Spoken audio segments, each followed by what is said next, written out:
Assalamualaikum warahmatullahi wabarakatuh. Alhamdulillahirabbil alamin. Alhamdulillahilladzi hadana li hadza wa ma kunna linahtadiya laula an hadanallah.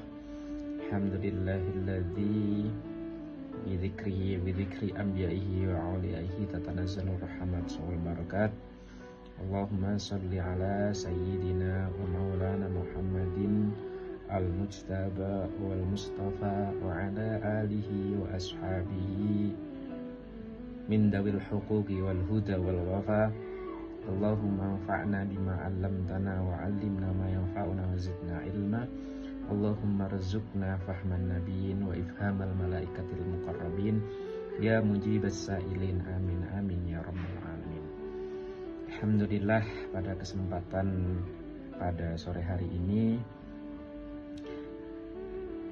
di bulan Ramadan, pada hari ke-9 bulan Ramadan ini, alhamdulillah kita masih diberikan kenikmatan yang begitu besar, yaitu berupa kenikmatan iman dan juga kenikmatan takwa, di mana dari iman tersebut kita masih diberikan memeluk agama Islam, di mana adalah agama yang diridhai Allah Subhanahu wa taala.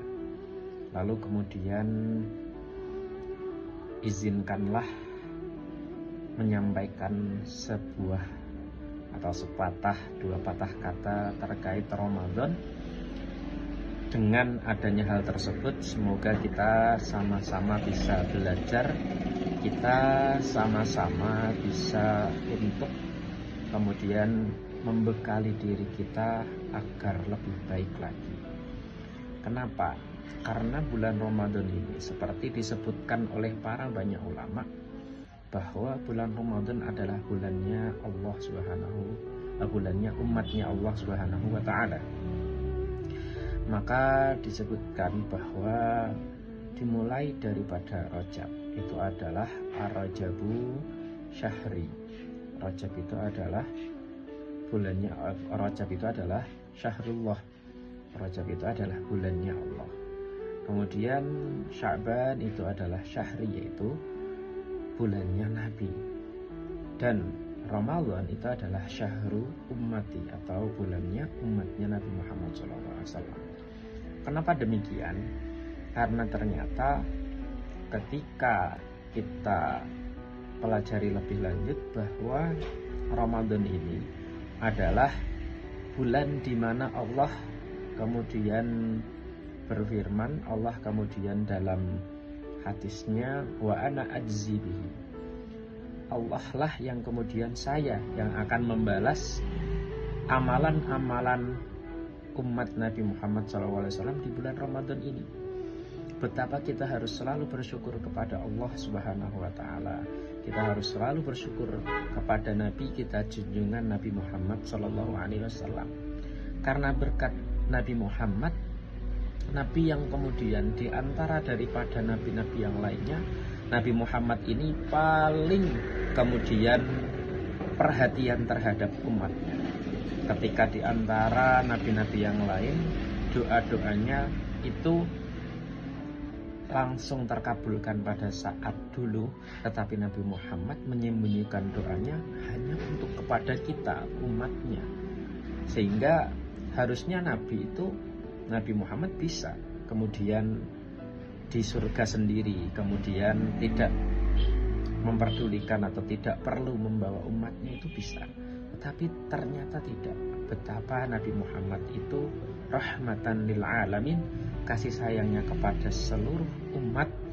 Maka doanya ini diberikan, disimpankan untuk kita semua. Semoga kita nanti mendapatkan syafaatnya Nabi Muhammad SAW. Maka salah satu bentuk rahmatnya Nabi adalah bulan Ramadan ini, di mana Allah Subhanahu wa taala langsung yang membalas amal ketaatan kita. Artinya, kalau kita melihat dalam Al-Quran, dalam hadis, amal kita, satu amalan kebaikan, ya al-hasanah bi asyri amsalihah, satu kebaikan itu dibalas dengan 10 minimalnya. Maka bisa juga kalau dalam Al-Qur'annya satu kebaikan dibalas dengan sampai berlipat-lipat ganda sampai 70 atau sampai 700 gitu. Itu adalah amalan di luar dari bulan Ramadan. Maka bisa saja ketika Allah langsung yang membalasnya, maka amalan kita itu dibalas oleh Allah sampai bisa saja beratus ribu atau berjuta-juta atau bermiliar-miliar bahkan bertriliun-triliun. Itu yang kemudian kita harus patut untuk bersyukur, di mana bulan Ramadan adalah bulan yang banyak sekali kejadian terjadi di bulan Ramadan. Beberapa kejadian yang ada di bulan Ramadan, salah satunya adalah kejadian di mana perang Badar itu terjadi. Bayangkan saja, ketika para umat muslim itu berperang tetapi juga menahan dahaga, maka pahalanya akan berlipat-lipat ganda. Maka perang Badar adalah perang yang paling kemudian diingat oleh banyak umat muslim karena kekuasaan Allah hadir begitu jelas di sana. Hadir sangat jelas di sana. Apakah kemudian yang lain tidak jelas? Tetap juga jelas, tetapi itu sangat-sangat jelas hadir di sana. Kemudian juga di mana bulan Al-Quran itu diturunkan di bulan Ramadan. Nah, maka apa? Maka ketika bulan Rajab kita sudah mempersiapkan untuk beramal kebaikan. Lalu ditambah lagi di bulan Sya'ban, di mana Nabi tidak berpuasa, ya, berpuasa sunnah maksudnya, karena berpuasa fullnya Nabi itu bulan Ramadan.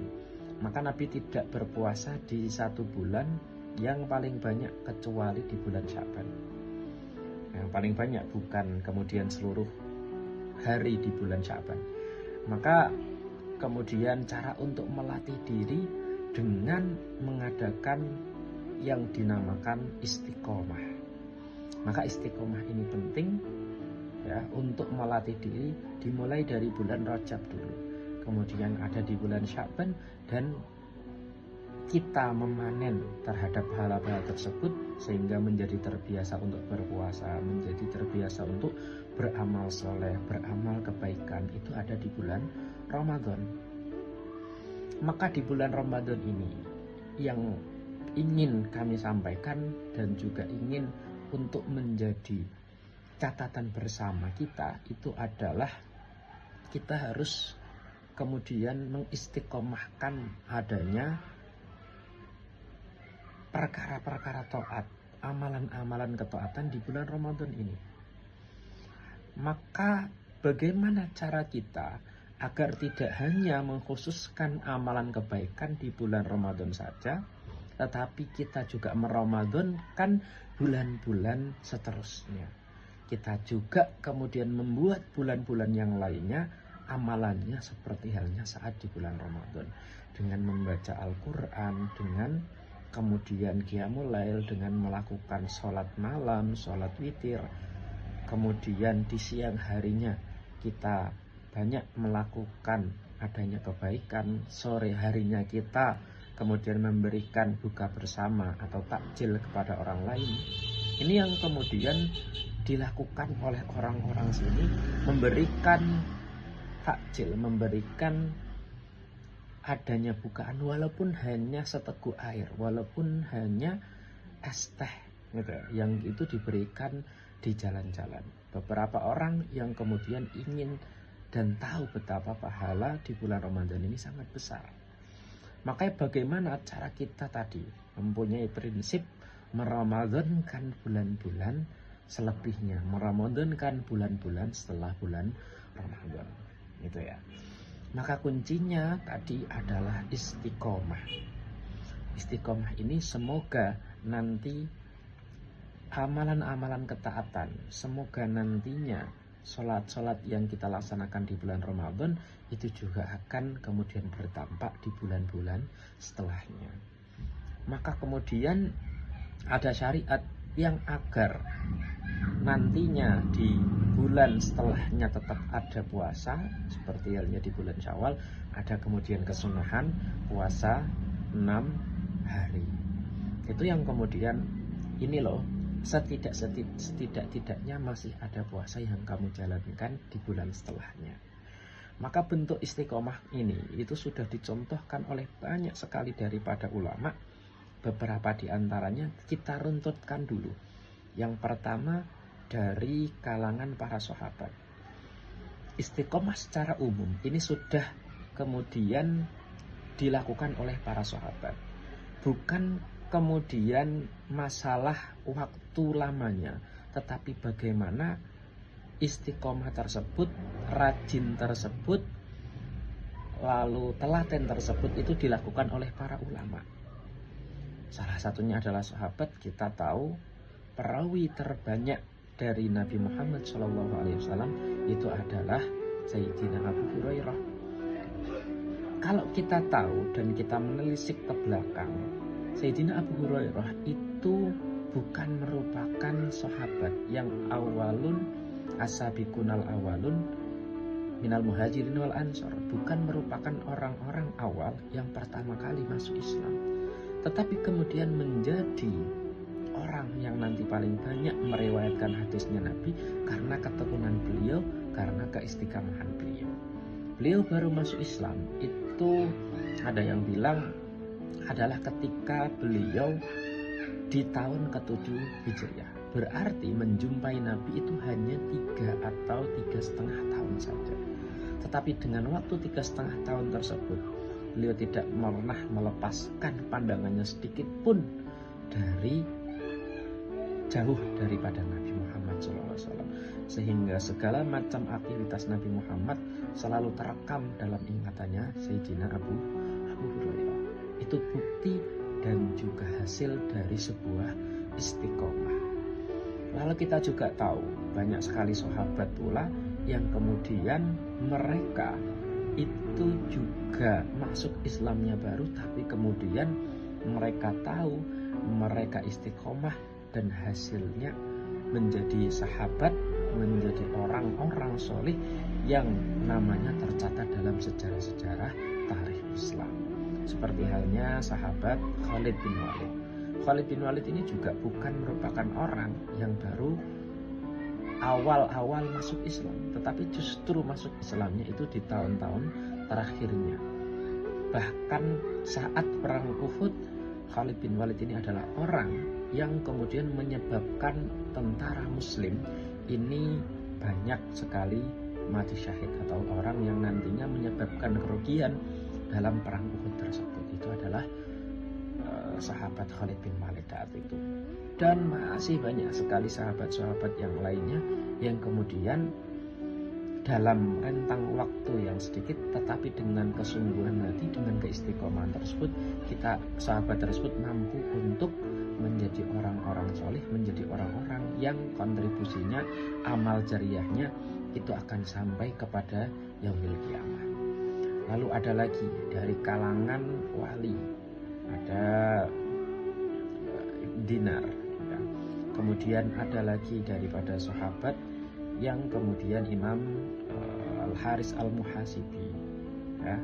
Kemudian ada lagi Imam Bishr Al-Hafi dan imam-imam yang lain, yang mana beliau-beliau ini adalah orang-orang yang kemudian taubatnya, yang kemudian masuk Islamnya itu baru di zaman-zaman akhir-akhir kehidupannya. Tetapi kita mengenal beliau-beliau tercantum namanya dalam kitab-kitab tasawuf, dalam kitab Risalah Al-Qushairiyah dan kitab-kitab yang lain.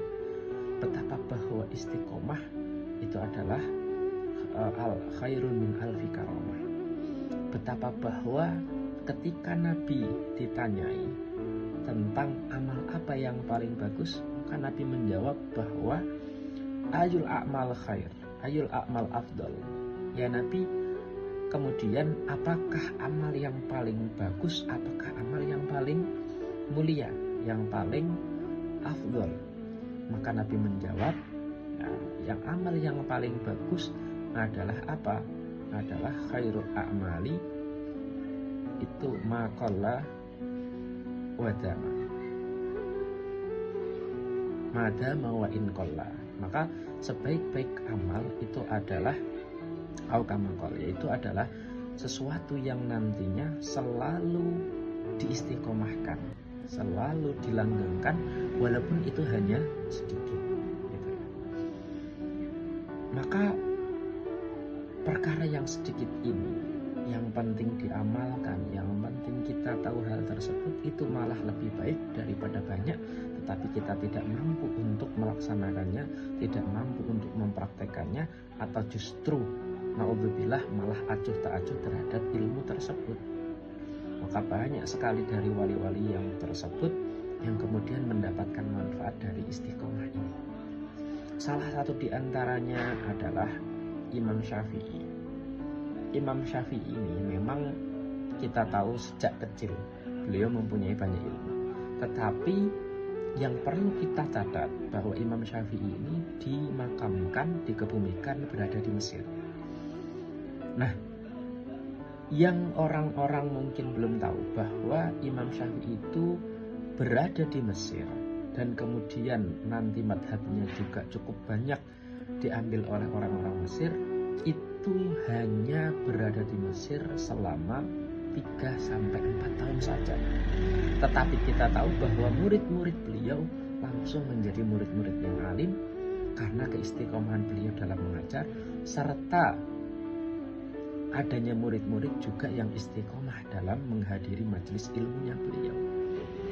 Kita tahu bahwa salah satu kesungguhan Imam Syafi'i adalah salah satu muridnya itu ada yang ketika dijelaskan oleh Imam Syafi'i masih belum paham. Bahkan Imam Syafi'i menjelaskan satu permasalahan yang dia tidak paham itu sampai 50 kali. Dan Imam Syafi'i masih mengatakan, andaikan kok kamu masih belum paham setelah saya menjelaskannya 50 kali ini, maka niscaya saya akan tetap menjelaskan lagi. Tapi akhirnya tetap di penjelasan yang ke-50 tersebut, imam atau muridnya Imam Syafi'i ini itu paham terhadap apa yang dijelaskan oleh Imam Syafi'i. Tetapi justru dengan adanya pengulangan itu tadi, dengan adanya murid yang tetap kekeh ingin tahu, tetap kekeh terhadap adanya keilmuan tersebut, beliaulah yang kemudian nanti menjadi orang yang paling juga berjasa dalam menyebarkan ajaran-ajarannya Imam Syafi'i radhiyallahu anhu. Maka secara nyatanya saya juga punya guru, ya, beliau adalah guru besar bahasa Arab, guru besar balaghah yang berada di kuliah atau fakultas bahasa Arab, ya, fakultas lughah wal adab, fakultas bahasa Arab, ya, dan juga adab. Beliau kalau di sini termasuk orang yang kemudian paling berjasa, paling banyak sekali mengajarkan ilmu-ilmu alat, ilmu-ilmu nahwu dan balaghah kepada kita semua. Apa yang beliau katakan? Beliau mempunyai guru, namanya adalah Syekh Shalih Al-Ja'fari. Beliau kemudian mengatakan bahwasanya selama 10 tahun saya berguru kepada Syekh Shalih Al-Ja'fari, tidak pernah sedikit pun saya ketinggalan pelajaran beliau, tidak pernah sehari pun atau sekalipun saya absen dalam ngajinya beliau. Ini yang kemudian istiqomah yang dijalankan oleh Syekh Fathi Abdurrahman Al-Hijazi, sehingga ilmunya tersebut meresap, sehingga kemanfaatan ilmunya tersebut menjadikan beliau sebagai guru besar fakultas bahasa Arab, ya, dalam ilmu balaghah, dalam ilmu nahwu dan juga dalam ilmu-ilmu alat yang lainnya. Maka yang terakhir yang ingin kemudian saya pesankan kepada diri saya dan kepada teman-teman sekalian, kepada asatidz sekalian, bahwa ada guru besar dalam hadis yang ada di Fakultas Al-Azhar atau di Al-Azhar Kairo. Beliau namanya adalah Syekh Ma'bad Abdul Karim, ya, beliau mengatakan, Syekh Muhammad Abdul Karim ini adalah pakar hadis, guru besar hadis, dan termasuk dari anggota senior daripada